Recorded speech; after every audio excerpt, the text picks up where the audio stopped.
नमस्कार दोस्तों, स्वागत है आप सबका कथा रंजन में। महाभारत की पहली कहानी राजा शांतनु की कथा। आइए सुनते हैं।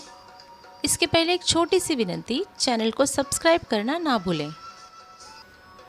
बहुत समय पहले हस्तिनापुर पर महाप्रतापी राजा शांतनु शासन करते थे।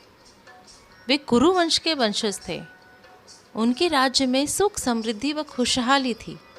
उनकी प्रजा उनसे बहुत प्रसन्न थी।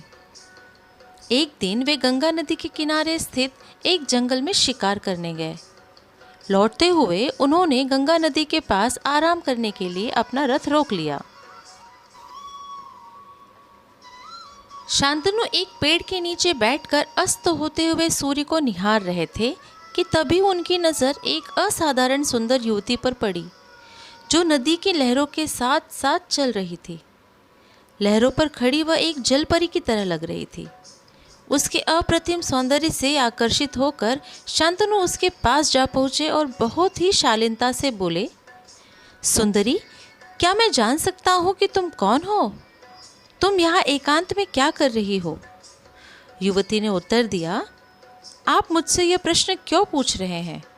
मैं तो आपको जानती भी नहीं हूँ। मैं हस्तिनापुर नरेश शांतनु हूँ। मैंने ऐसा अलौकिक सौंदर्य आज से पहले कभी नहीं देखा। मैं तुम्हें देखते ही तुमसे प्रेम करने लगा हूँ। शांतनु ने बिना कोई भूमिका बांधे स्पष्ट शब्दों में कहा। क्या आप मुझसे विवाह करेंगे? युवती ने प्रश्न किया। ऐसी सुंदर युवती से भला कौन विवाह नहीं करना चाहेगा? शांतनु ने तुरंत उत्तर दिया। मुझे आपका प्रस्ताव स्वीकार है, लेकिन मेरी एक शर्त है। उस युवती ने कहा, मैं गंगा हूँ, इस पवित्र नदी की देवी। मैं देवताओं के एक कार्य की सिद्धि के लिए पृथ्वी पर आपकी जीवन संगिनी बनने आई हूँ। मेरी शर्त यह है कि आप मुझे कोई भी कार्य करते हुए नहीं रोकेंगे और न ही मुझे उसका कारण पूछेंगे। जिस दिन भी आपने इस शर्त का उल्लंघन किया, उसी दिन मैं आपको छोड़कर चली जाऊंगी। यह बहुत ही कठिन और अनोखी शर्त थी।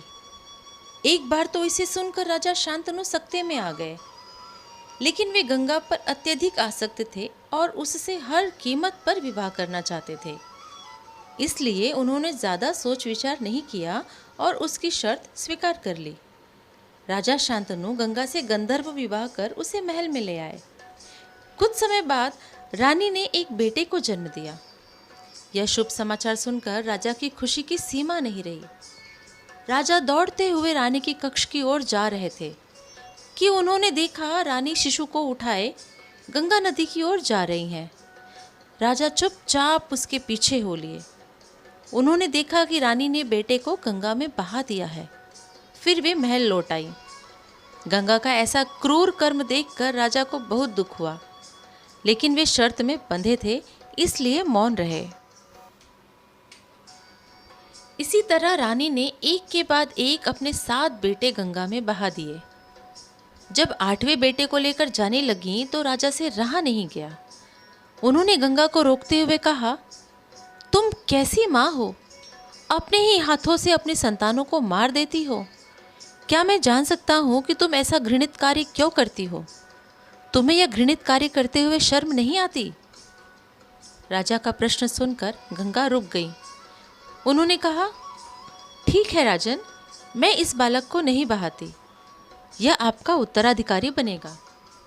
पर आपने शर्त का उल्लंघन किया है, इसलिए अब मैं यहाँ नहीं ठहर सकती। मैं जा रही हूँ। और इतना कहकर गंगा चली गई। दोस्तों, कहानी कैसी लगी लाइक और कमेंट के द्वारा ज़रूर बताइए। मिलते हैं अगली कहानी में।